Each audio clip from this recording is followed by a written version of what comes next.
చూస్తున్నాం. షాబాద్ దైవాలగూడ 6 హత్యల కేసులో మరొక సంచలనం నమోదైంది. నిందితుడు రాజ్ కుమార్ ఖాతాలో 7వ హత్య కూడా నమోదైంది. బాలిక తండ్రిని కూడా అతను రాజ్ కుమార్ దారుణంగా హత్య చేసినట్లుగా తెలుస్తోంది. గతంలో బాలిక తండ్రితో ఆ నిందితుడు రాజ్ కుమార్ ఫ్రెండ్లీగా ఉండేవాడంటూ తెలుస్తుంది. ఫుల్గా మద్యం తాగించి బాలిక తండ్రిని కూడా చంపినట్లుగా ఆరోపణలు వస్తున్నాయి. బాలిక తండ్రిని చంపేసి హార్ట్అటాక్ అంటూ నమ్మించాడు రాజ్ కుమార్. బాలిక తల్లితో మీ భర్తను చంపినట్లుగా ఫ్యామిలీ మొత్తాన్ని చంపేస్తానంటూ బెదిరించాడట కూడా. ఈ నేపథ్యంలో ఇప్పుడు ఈ ఘటనకు సంబంధించి సంచలన విషయాలు బయటకు వస్తున్నాయి. మనందరికీ తెలిసిందే, రంగారెడ్డి జిల్లా షాబాద్ మండలం దైవాలగూడ ప్రాంతంలో జరిగినటువంటి ఘటనలు. ఒకే రాత్రిలో 6గురిని దారుణంగా హత్య చేశాడు ఈ వ్యక్తి. అయితే సుమారుగా రాత్రి 11 గంటల సమయంలో రాజ్ కుమార్ ఒక 17 ఏళ్ల బాలిక ఇంటికి వెళ్ళాడు. అక్కడ తల్లి అమ్మమ్మని, ఆ బాలికతో పాటు తల్లి అమ్మమ్మని, ముగ్గురిని దారుణంగా హత్య చేశాడు. ముందుగా తల్లి అమ్మమ్మని కత్తితో హత్య చేశాడు. అనంతరం బాలిక నాగర్కుంట సమీపంలో చెరువు దగ్గరికి తీసుకెళ్లి హత్య చేసినట్లుగా తెలుస్తోంది. ఆ తర్వాత తన ఇంటికి వెళ్ళి భార్యతో పాటు 2 చిన్నారులను కూడా దారుణంగా హత్య చేశాడు. అంటే మొత్తం 6గురిని హత్య చేశాడు. ఇప్పుడు మరొక హత్యకి సంబంధించిన డీటెయిల్స్ కూడా బయటకు వస్తున్నాయి. ఆ బాలిక తండ్రితో, ఎవరితో అయితే అంతకుముందు ఫ్రెండ్షిప్ చేశాడో ఆ బాలిక తండ్రిని కూడా దారుణంగా హత్య చేశాడు అంటూ మనకి తెలుస్తోంది. ఇప్పుడు సంచలనంగా మారింది. మొత్తం 2 తెలుగు రాష్ట్రాల్లోనూ ఈ వరుస హత్యల ఘటన సంచలనంగా మారుతోంది. ఒక్కసారి అక్కడ ఉన్నటువంటి ఆ విజువల్ని కూడా నేను మీకు చూపిస్తున్నాను. ఆ ఘటనకు సంబంధించిన విజువల్ నేను మీకు చూపిస్తున్నాను. సీసీ కెమెరాలో రికార్డ్ అయినటువంటి విజువల్స్.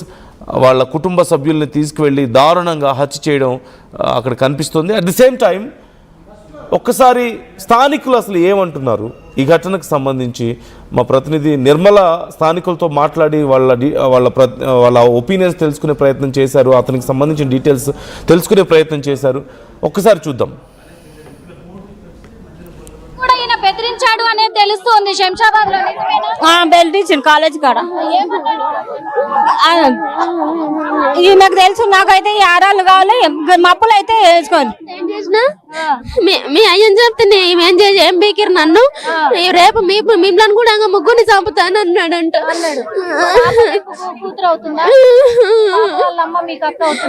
అవును. ఎప్పుడైనా పాప చెప్పిందా ఇట్లా బెదిరిస్తున్నాడు ఇతను అని? చెప్పింది. కేసు పెట్టినాం కదా, పట్టించుకోలేదు. మరి మొన్న ఇట్లా కాలేజీకి తోలుదమ్మా వద్దా అని ఇట్లా మా యారలు పోయి అడిగింది. పంపించేయండి అని ఆయన ఎస్ఐ అన్నాడు. పంపించేయండి, ఆయనకు అట్లా చేసింది. ఇక ఆయన అన్నందుకే పంపించినాం, లేకపోతే పంపించేటోళ్ళం కాదు. బంద్ చేసినట్టు మారినాయి నెల్లు. చెప్పురు తల్లి, చెప్పురు. ఇప్పుడు అక్కడ 3 ఆడవాళ్ళు కదా ఈ రోజు దూరం అయిపోయారు. ఒక మహిళలుగా అదే మరి ఇక రావాలే అని చేస్తే అయిపోతుంది. ఆలసరిగా పెడితే అయిపోతుంది. ఇక ఆ ఇల్లు ఇట్లా చేసి తొడుకునేస్తాం. ఇప్పుడు అన్ని కూడా వీళ్ళు ఎట్లా కోసేసి పోయిండో వాడిని కూడా అట్లా కోసేస్తేనే మాకు యథార్థం అవుతుంది, మాకు మంచిగా ఉంటది.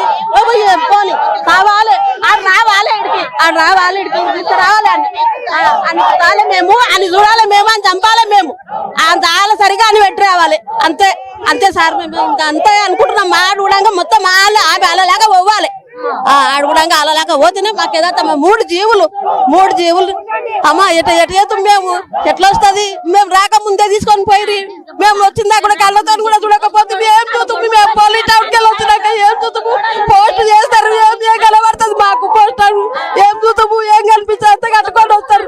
మేము ఏం చూస్తాము? ఏం చేస్తాము? మనుషులను చూడలేకపోయి చేయకపోయి తీసుకొని పోయి నాతిరే తీసుకొని పోయింది. మేము ఏం చూసుకోవాలి ఇప్పుడు? కదా మేడం. కొడుకు కరెంట్ పని చేస్తాడు. ఆయన జాబు ఆయనకి ఇచ్చారు, కొడుకుకి ఇచ్చారు. మరి ఇంట్లో ఉంటలేడా కొడుకు? సిటీలు ఉంటాడు, హైదరాబాద్ ఉంటాడు. డ్యూటీ అక్కడ పడ్డా అక్కడనే ఉంటాడు, డ్యూటీ చేసుకుంటా. ఇక ఇక్కడ చూసుకుంటాడు, పోతాడు, డ్యూటీ చేసుకుంటాడు. ఆడొక్కడిని కూడా చూసుకొని వెళ్ళారు, కూడా తీసుకపోయారు. వీళ్ళ మీద ఎందుకు ఈ మనిషి ఇంత కక్ష పెంచుకున్నాడు? ఎందుకు పెంచుకున్నాడో ఇక తెలియదు సార్. ఇక అందరిని అరుచుకుంటే తెలుసా ఇంటి పక్కల వాళ్ళను. మాకు సొంత మాడవిల్ల కాబట్టి మాకు తెలుసు వచ్చినాము. సొంత మాడవిల్ల మాకు. ఎప్పుడన్నా ఈయన వల్ల ప్రాబ్లం అవుతుంది అని చెప్పలేరు. అదే అమ్మ, ఇంతకు ముందు ఎప్పుడైనా ఇలా ఈయన తోటి ప్రాబ్లం అవుతుంది బెదిరిస్తుండని చెప్పి ఏప్రిల్ అయిందని చెప్పినాగా అమ్మ. ఏప్రిల్ అయితే కేసు పెట్టిండ్రు. కేసు పెడితే కాలేజీ ఫస్ట్ ఇయర్ ఎగ్జామ్ తల్లి ఎంబడి పోయి రాపించుకొచ్చింది. ఆయన అట్లా చేస్తుండని అప్పటి నుంచి కేసు పెట్టినాక మా దగ్గర రాడనుకున్నాము. ఇక మళ్ళా స్కూల్ కు తోలిచ్చినాక మొన్న నుంచి కాలేజ్ తోలిచ్చినాం కదా, ఇక ఇట్లా అయ్యింది. ఎప్పుడు నిన్న నైట్ ఎన్ని గంటలకు? 11:40 అయ్యిందాం. మాకు అప్పటిదాకా ఇంటి పక్కల వాళ్ళకి తెలియలేదు. పోలీసు వాళ్ళు వచ్చిందాక తెలియదు. పోలీసు వాళ్ళు వచ్చిందాక ఇంట్లోనే వేసిండా బయటకు తీసుకువెళ్ళా? ఇంట్లోనే పిల్లని బయటకు తీసుకుపోయి సీసీ కెమెరా ఉంది. గోడ మీదకెళ్ళి దొప్పుకొని తీసుకుపోయి షేడంలకు తీసుకుపోయి సీసీ కెమెరా పెట్టిన అమ్మ ఇంటికి సీసీ కెమెరా ఉంది. కెమెరా అందులో ఫొటోస్ లో పంపించినాం కదా, అది చూసుకోండి. ఇక మబ్బుల నుంచి ఒలరి గొంతులు పోతున్నాయి 2 గంటల నాతో నుంచి.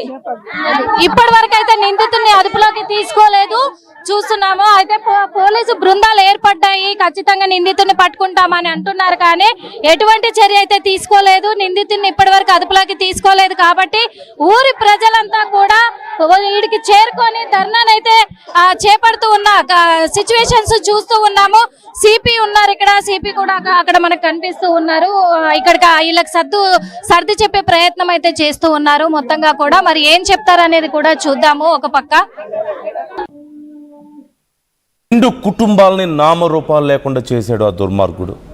మొత్తం 7గురిని పొట్టన పెట్టుకున్నట్లుగా తెలుస్తుంది. చిన్న పిల్ల, సొంత తల్లి, భార్య, అలాగే ఆ చిన్న పాప యొక్క తల్లి, తండ్రి, అమ్మమ్మ, ఇలా అందరినీ వరుసగా 7గురిని పొట్టన పెట్టుకున్నాడు. ఎందుకు ఇదంతా చేశాడు అనేది మాత్రం తెలియదు. అయితే వీళ్ళందరినీ దారుణంగా హత్య చేసిన తర్వాత తమ కుటుంబ సభ్యులకు ఫోన్ చేసి ఇక నేను కూడా ఉండను, నేను కూడా చనిపోతాను అంటూ చెప్పినట్లుగా తెలుస్తుంది. మరి అతను ఎక్కడున్నాడు ఇప్పుడు? అతని కోసం ఎలాంటి సర్చ్ ఆపరేషన్ జరుగుతుంది? అసలు ఏం జరిగింది? ఇంత దారుణంగా వాళ్ళందరినీ హత్య చేయాల్సిన అవసరం అతనికి ఏమొచ్చింది? ఒకప్పుడు ఆ పాప తండ్రితో చాలా ఫ్రెండ్లీగా ఉన్నాడంటూ కూడా తెలుస్తుంది. సురేష్ జాయిన్ అవుతున్నారు, మా ప్రతినిధి. డీటెయిల్స్ తెలుసుకుందాం. సురేష్, అసలు ఎందుకు చేశాడు ఇవన్నీ? అంటే మనకి ఏమైనా డీటెయిల్స్ తెలుస్తున్నాయా? అలాగే అతను ఎక్కడున్నాడు ఇప్పుడు? అసలు డీటెయిల్, అతని కోసం ఎలాంటి సర్చ్ ఆపరేషన్ జరుగుతుంది? థ్యాంక్ యూ నందు. ఏదైతే నిన్న రాత్రి జరిగిన ఇన్సిడెంట్ సంబంధించి 6 మర్డర్లే అని చెప్పేసి పొద్దున వరకు అయితే కన్ఫర్మ్ అయిన పరిస్థితి. సో 6 మర్డర్లు కాదు. రాజ్కుమార్ గతంలో ఏదైతే బాలికకు సంబంధించి బాలిక తండ్రిని కూడా మందు దాగిపించి గత సంవత్సర కాలం క్రితం కూడా రాజ్కుమార్ ఈ బాలిక తండ్రికి సంబంధించి కూడా క్లోజ్గా ఉండేవారు, ఫ్రెండ్లీగా ఉండేవారు. సో దానికి సంబంధించి అప్పుడు అతన్ని కూడా మర్డర్ చేశారని అయితే ఆరోపణలు వచ్చాయి. ఎందుకంటే బాలికకు సంబంధించి తండ్రికి సంబంధించి మీ డాడీని చంపినట్టు మీ కుటుంబాన్ని కూడా లేపేస్తా అంటూ రాత్రి వాళ్ళ బాలిక తల్లితో చెప్పినట్టు కూడా మనకు సమాచారం అందుతుంది. సో బాలిక మీద అంటే సంవత్సరం కిందనే కన్నేసాడా ఏంటి? ఎందుకంటే తండ్రి ఒకవేళ ఉంటే అడ్డుగా వస్తాడని చెప్పేసి తండ్రిని అంతం చేశాడనే ఆరోపణలు కూడా చాలా వరకు వస్తున్నాయి. ఎందుకంటే అందరినీ నమ్మించాడు, ఫుల్గా తాగిపిచ్చి హార్ట్ అటాక్ అని చెప్పేసి అందరినీ నమ్మించాడు. సో ఎవరికి కూడా డౌట్ రాకుండా కూడా చాలా పకడ్బందీగా ప్లాన్ చేశాడు. మరి ఇప్పటికైతే దానికి సంబంధించి ఎటువంటి దానికి సంబంధించి అంటే ఎట్లా చంపాడనే దానికైతే ఆధారాలు అయితే లేవు. ఎందుకంటే కేవలం ఈ 6 మర్డర్ల తర్వాత కంపల్సరీ తండ్రిని కూడా ఇతనే చంపాడని చెప్పేసి అయితే పెద్ద ఎత్తున ఆరోపణలు వస్తున్నాయి. దానికి సంబంధించి మరి రాజ్కుమార్ బెదిరించడానికి చెప్పాడా, మీ డాడీని చంపినట్టు మీ కుటుంబాన్ని లేపేస్తా అని, లేకపోతే నిజంగానే చంపేశాడా?